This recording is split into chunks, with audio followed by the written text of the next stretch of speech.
So now we're going to be looking at some of the punishments for breaking some of these crimes. Leviticus 20:1. And the Lord said to Moses, 20:2.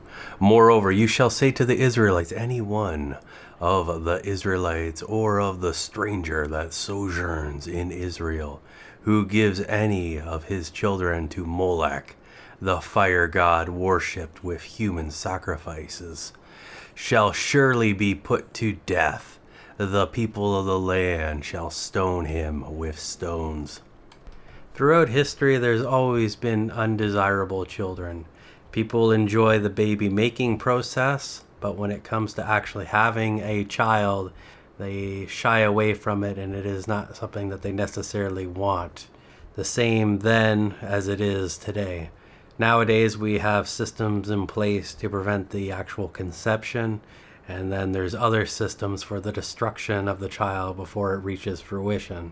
But back then, they used to destroy the child after it was born. So there's two thoughts on Molech here. One is the conventional, that Molech is indeed a pagan deity worshipped by some of the people in the area of Canaan, so the Canaanites. And the Israelites, when they came to Canaan, they took on some of the ideas and worship that the Canaanites were doing. So this is how the Israelites would be performing this type of child sacrifice. Now, the second idea is that Molech is like the act of the child sacrifice, and it could have been sacrificed to other deities, even the Lord God himself. And they would have their altars that they would heat red hot, and they would place the child on them, and that fire would kill the child, and it would likely combust, and there wouldn't be very much left afterwards. This is something that God didn't like. He didn't appreciate this. He made the world to be filled with life, and he sent his son to die for the sins of the world so that we as humans can have an everlasting life with him.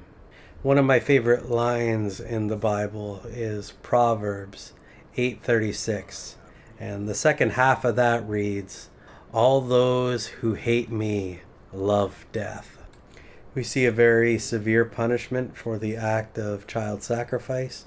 We see the death penalty. Now, this is the first time we've run into stoning in the Old Testament as far as I can tell. So stoning is the process in which a group of people hurl stones at the individual, the guilty individual, until they are dead. It's kind of similar to a firing squad in the sense that it's a group of people that lead to the execution, so no one person has to bear the guilt of killing somebody. It's quite interesting that way. Leviticus 20:3. I will also set my face against that man, opposing him, withdrawing my protection from him, and excluding him from my covenant, and will cut him off from among his people, because he has given of his children to Molech, defiling my sanctuary and profaning my holy name. This is an interesting verse to follow up the previous one, for we had the death penalty previously. So what do we have going on here? First we have, I will set my face against. That means that God is going to be this person's enemy. So that person is now going to be an enemy of God. And then he's cutting him off. So that's cut off from the congregation and part of Israel. But it could also be even more than that. Cut off from the ability to have any form of atonement. For all of that will be removed. And this person will have to bear their own sins before the Lord. One of the commentaries I was reading was suggesting the idea that maybe they didn't have enough for a case to stone the man to death, but he was still guilty and God will look after it in that case, that maybe they can't prove that he did whatever it is that he did, in this case the sacrificing, or maybe he was a participant, maybe he made the altar, I don't know what the story is, but some sort of accessory or something where they would still be punished but not necessarily getting the death penalty, but I don't know if that's what it is or not. So this whole situation here is an insult to God, for outsiders would see the people of Israel doing this and it would look bad on God. And that's part of why this is so serious, because they were to stand out from the crowd, not be like the world. And if they're going to just act like the world and be unholy, it really rubs off bad on God and God's case for when it comes to salvation and delivering humanity from its iniquity. Leviticus 20:4.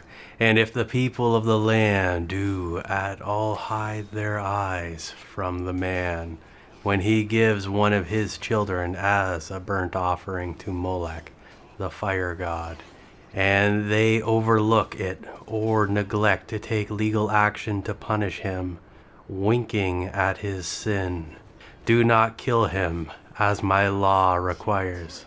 20:5.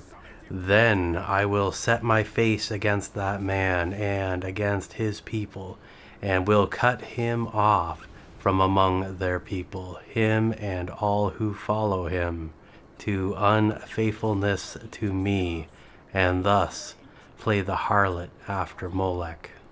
So what we have here is a terrible situation where the child sacrifice is going on and there's children being killed, and the community, they're winking, they're turning a blind eye to it, they're complacent, indifferent, sympathizing maybe even with these people, and maybe, I don't know what the situation is, but they're not going to the authorities and stomping this ritual activity out. They haven't called the police to come and deal with this situation. They are permitting this cruel act. So God is going to turn his face against that man and his family and the followers who are probably participating in this stuff as well. And they're going to be an enemy to the Lord. Leviticus 20:6. The person who turns to those who have familiar spirits and to wizards, being unfaithful to Israel's maker, who is her husband, and thus playing the harlot after them, I will set my face against that person, and will cut him off from among his people, that he may not be included in the atonement made for them. 20:7. Consecrate yourselves therefore, and be holy, for I am the Lord your God. 20:8. And you shall keep my statutes and do them. I am the Lord who sanctifies you. We read throughout Scripture that God is a jealous God, that God has a desire to be the only God in people's life, that he has to be number one on a list of one, and not to trust in other things. So we have the consulter of familiar spirits here. So this is someone that purportedly has a connection to some sort of spirit or demon or fallen angel or some other entity, and they're able to provide information due to their relationship with this entity to give advice or knowledge from a source that is supernatural. And we have the wizard who uses magic for similar purposes, to gather information or to manipulate outcome or causality. So these are different forms of heresy that the people of Israel would bring into their lives as a replacement for trusting in the Lord God. And he does not like that at all. Number one of one. The Lord is the absolute.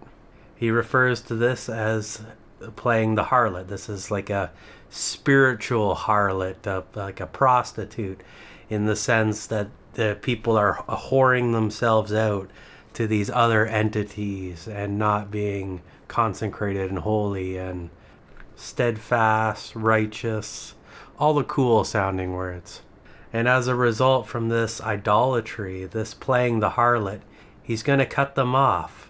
And he just wants them to consecrate themselves and be holy and to trust in him for everything. And of course, follow the rules. Leviticus 20:9. Everyone who curses his father or mother shall surely be put to death. He has cursed his father or mother. his blood guilt is upon him. We saw in the previous chapter the idea of honoring the mother and father. Here we have a section that is demonstrating the inverse, cursing one's parents. How awful of a thing that is to do. And this has the death penalty attached to it, so it's a very severe crime. This cursing is probably not just a light, casual thing, but some sort of deep-seated, truly perverse expression. And it is what it is. Leviticus 20:10. The man who commits adultery with another's wife, even his neighbor's wife, the adulterer, and the adulteress shall surely be put to death. 20:11. And the man who lies carnally with his father's wife has uncovered his father's nakedness. Both of the guilty ones shall surely be put to death. Their blood shall be upon their own heads. In the Garden of Eden, God made them male and he made them female. And when they combined, they became one flesh, one unit, and became greater than the sum of the individual parts, being complementary, bringing different things to the table for greatness. Then we have this adultery, even to the neighbor's wife. I don't know why it's written like that. It's probably all adultery is something that God is not a fan of. It hurts relationships. It breaks things apart that God put together. That's something that he's not really a fan of. It hurts the family. It hurts the children. It hurts extended relatives. And if nobody knows about it, then you have people acting in secret and being dishonest with each other. So there's just a whole lot of things with adultery that suck for something that is probably a momentary pleasure. So we have the death penalty for the adultery. Leviticus 20:11. And the man who lies carnally with his father's wife has uncovered his father's nakedness. Both of the guilty ones shall surely be put to death. Their blood shall be upon their own heads. 20:12. And if a man lies carnally with his daughter-in-law, both of them shall surely be put to death. They have wrought confusion, perversion, and defilement. Their blood shall be on their own heads. So these two sections here, they're kind of the reverse version of each other, the inverse version. First we have the man here, and he is engaging with relations with his father's wife. Now the father, he may be dead or alive, and this wife, it doesn't say that it's his mother, but I mean it could be, and then that would be an incestual relationship, but it could just be like his father remarried, and this is a woman that was married to his father, but has no biological relation to he himself.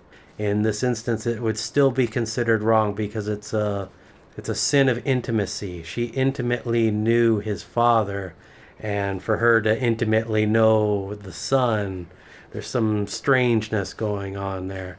And in the second one, we look at the man with his daughter-in-law.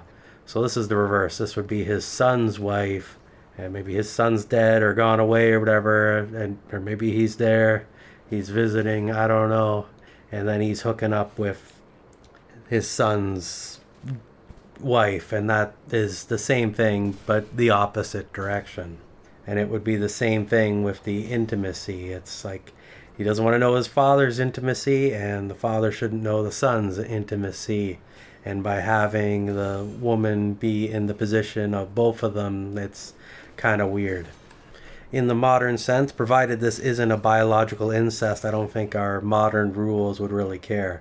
Same with adultery. Nobody really cares about adultery anymore. That's just kind of how things are in our degraded society with no morals or limited morals. I mean, we like to think we're morally superior than they were thousands of years ago, but probably not. So this is something that God's not really a fan of, this knowing of the intimacy. And there's a lot of stuff that way, and the reason why some of this is just so hard to understand and it doesn't make sense in our modern vocabulary is just how fallen our modern state of society is, right? Like, sex before marriage is completely normal, natural, and kind of the suggested method nowadays, among other things and aspects that you go to the Bible, you go to the Old Testament, and it says what we got going on here today is not good, and God would not be a fan of it. But we're trying to judge what they were doing back then by our own modern morals, and we don't really realize just how perverse everything has gotten over time after the sexual revolution and a lot of other events that have taken place. So anyway, we got the death penalty, stoning yet again. Leviticus 20 and 13. If a man lies with a male as if he were a woman, both men have committed an offense, something perverse, unnatural, abhorrent, and detestable. They shall surely be put to death. Their blood shall be upon them. Here we have one of those Bible verses that everybody gets all excited about and gets overly offended about, but look what's around it. Essentially, the only form of intercourse that God permits is within marriage, and there's restrictions on who can be married to whom. So I don't know why it's such a big deal. I suppose it's that people want to have their lifestyle and not be judged. So it is what it is. There's a lot of people that struggle with same-sex attraction. There's people that have been manipulated into having certain proclivities and perversions. So it's not a simple thing to have a simple answer for, but I don't know. Trust in the Lord. Let him deal with it. And don't worry about it so much. Leviticus 20 and 14. And if a man takes a wife and her mother, it is wickedness and an outrageous offense. All three shall be burned with fire, both he and they, after being stoned to death, that there be no wickedness among you. So this is similar to what we were looking at previously with the intimacy. We have this mother-daughter combo with the same gentleman, if you can call him that. And it's weird. It's not a good thing, and probably in our modern society it would be considered quite an achievement, but it's not something that God likes, and this is something that we see a more severe finale to. We have, well, first they're getting stoned by method of execution, not doing drugs, and then we follow that up with this burning of the bodies. So that is something that we don't really see anywhere else. So it must be a particularly bad thing that God really doesn't like. So it's kind of interesting. Leviticus 20 and 15. And if a man lies carnally with a beast, he shall surely be stoned to death, and you shall slay the beast. 20 and 16. If a woman approaches any beast and lies carnally with it, you shall stone the woman and the beast. They shall surely be put to death. Their blood is upon them. So here we have the bestiality, the intercourse with animals. And not only is the perpetrator stoned to death, but the animal is as well. It's kind of like a tainting thing. There's something not right there, so the animal is destroyed as well. It's just something that God is really not a fan of. And I mean, if you had like a cow or something, and you found out that it was getting, you wouldn't want to eat it either, right? Like, I'm just saying that makes a lot of sense to me. I mean, it's like, well, what did it do? Well, it's not what it did. It's what it represents, right? Represents the sin. And a lot of these rules here, I mean, they're going into the wilderness wanderings. They're trying to survive, and any like weird sexual fetishes or actions that people are doing are not conducive to their survival, and could potentially sow discord throughout the congregation and could lead to more problems. So it kind of makes sense to have some degree of restriction on these things. It's also moral as well, not engaging in that type of stuff. Leviticus 20 and 17. If a man takes his sister, his father's or his mother's daughter, and sees her nakedness, and she sees his nakedness. It is a wicked and shameful thing, and they shall be cut off from the sight of their people. He has had sexual relations with his sister. He shall bear his iniquity. Here we have what I presume to be the most common type of incest, but I have no idea what the statistics are on that. And I really wouldn't want to know what kind is the most popular, but we have the brother and the sister. And maybe this is something like by accident, they're young and dumb and things kind of escalated. They didn't really get education on how things work, and maybe it's one of those scenarios. Maybe it's something more nefarious. It's hard to say, but it's not something that God likes and probably doesn't want to see. And what we have here too is that we don't have the death penalty like we've seen before. Instead, we have cut off from the people. So, maybe this didn't lead to anything. It was like a one-time thing and nothing ends up happening. And it's almost like sentenced to a form of exile, that they'll be kind of kicked out of the group. And I guess if you get kicked out of the group, it could be a death sentence. It's probably pretty hard to survive out there in the wilderness or whatever. But I mean, it's just a bad situation. And I guess you could probably judge more based on the context of the particular event, but it is what it is. Leviticus 20:18. And if a man shall lie with a woman, having her menstrual pains, and shall uncover her nakedness, he has made naked her fountain, and she has uncovered the fountain of her blood, and both of them shall be cut off from among their people. In a previous chapter, this idea here is expanded on a little bit more. There's an uncleanness and there's a ceremony to get cleaned up afterwards, and it's not something that God really likes, but it's not the end of the world, and its punishment is far less severe than everything we've seen up to this point in this chapter. Leviticus 20:19. You shall not uncover the nakedness of your mother's sister or of your father's sister, for that is to make naked his close kin. They shall bear their iniquity. 20:20. And if a man shall lie carnally with his uncle's wife, he has uncovered his uncle's nakedness. They shall bear their sin. They shall die childless. Not literally, but in a legal sense. These two verses here seem different than the previous ones. It doesn't lay out the law and bring the hammer down. No, these are a little bit different, but this type of incest is still something that God doesn't like, and we have seen this described before, and we don't really see that severe of a punish in either of these instances involving the ants. We just see this idea of bearing their own iniquity and die childless. So this would be like a form of exile, kind of kicked out of the group, that they wouldn't be able to participate in the activities permanently, or maybe for a while, it's hard to say.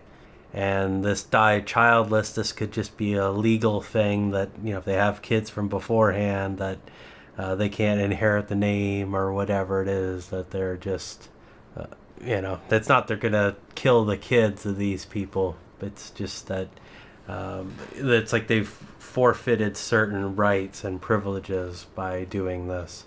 Could also be something along the lines that, as it is an incestuous relationship, that it's probably better if they don't have children due to the problems with having kids in incest.